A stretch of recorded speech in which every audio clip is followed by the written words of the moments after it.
भाग 1 भोला और उसकी बकरी मुन्नी। धनौरपुर गांव बिहार का एक छोटा सा मगर बहुत मशहूर गांव था। वहां हर आदमी अपनी किसी न किसी खासियत के लिए जाना जाता था। कोई पहलवान, कोई कवि, कोई जादूगर, कोई बटेसर भगत। लेकिन उस गांव में एक सबसे निराला इंसान था, भोला। भोला की उम्र कोई 28 से 29 की होगी। लंबे चौड़े शरीर पर गहरे रंग की त्वचा, सिर पर बिखरे बाल और चेहरे पर हमेशा एक भोली मुस्कान। गांव वाले उसे दुलार से भोला भंडारी कहते थे। भोला पढ़ाई लिखाई में कच्चा, लेकिन दिल का पक्का था। उसका सबसे प्यारा साथी था उसकी बकरी, जिसका नाम था मुन्नी। मुन्नी भी कुछ कम नहीं थी। सफेद झब्बेदार बाल, माथे पर भूरी धारी और गले में टनटन करती पीतल की घंटी। जब भी मुन्नी खेतों में दौड़ती, उसकी घंटी की आवाज पूरे गांव में गूंज जाती। भोला अपनी बकरी को बेटे बेटी से भी ज्यादा मानता था।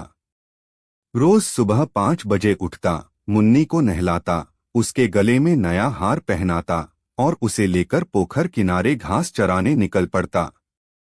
उसकी दिनचर्या वही, पोखर किनारे बैठकर बांसुरी बजाना, मुन्नी को घास चराना और दिन में हलवाई के यहाँ जाकर समोसे उधार खाना। हलवाई बाबू भी भोला को देखकर मुस्कुरा देते और कहते, अरे भोला, तेरा तो उधार का खाता समोसे से भी भारी हो गया है। भोला हंसकर जवाब देता, जब तक मुन्नी दूध देगी उधार चुकता कर दूंगा। लेकिन मुन्नी कभी दूध नहीं देती। वजह? मुन्नी बकरी नहीं, बकरा था। और भोला को अब तक पता नहीं चला था। भाग 2 गांव में मेला का ऐलान। साल में एक बार गांव में बड़ा मेला लगता था। उस साल भी धनौरपुर सावन मेला का ऐलान हुआ। मेला में झूला, मौत का कुआं, जलेबी समोसे और कुश्ती मुकाबला होता।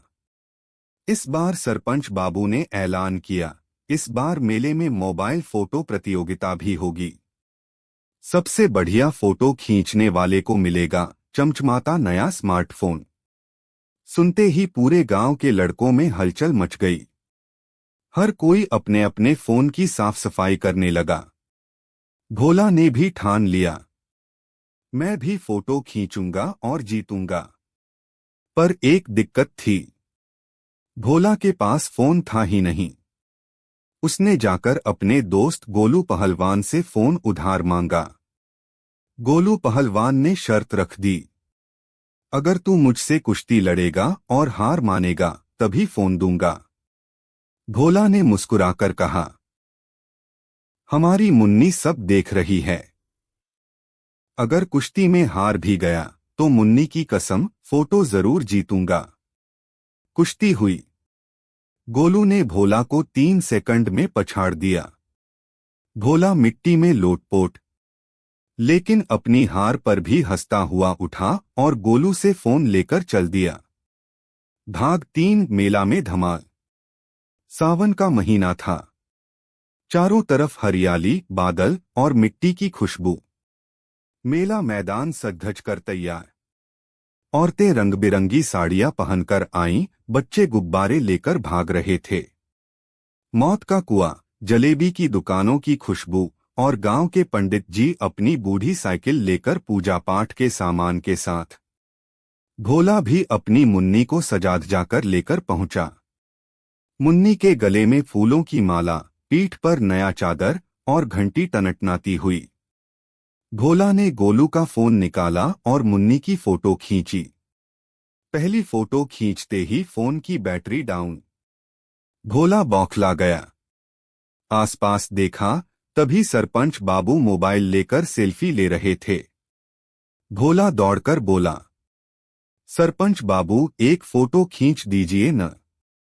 सरपंच ने कहा, ले आ अपनी बकरी। भोला ने मुन्नी को खड़ा किया। सरपंच ने जैसे ही कैमरा ऑन किया, तभी मुन्नी उछली और सरपंच बाबू का मोबाइल मुंह में दबाकर भाग गई। पूरे गांव में है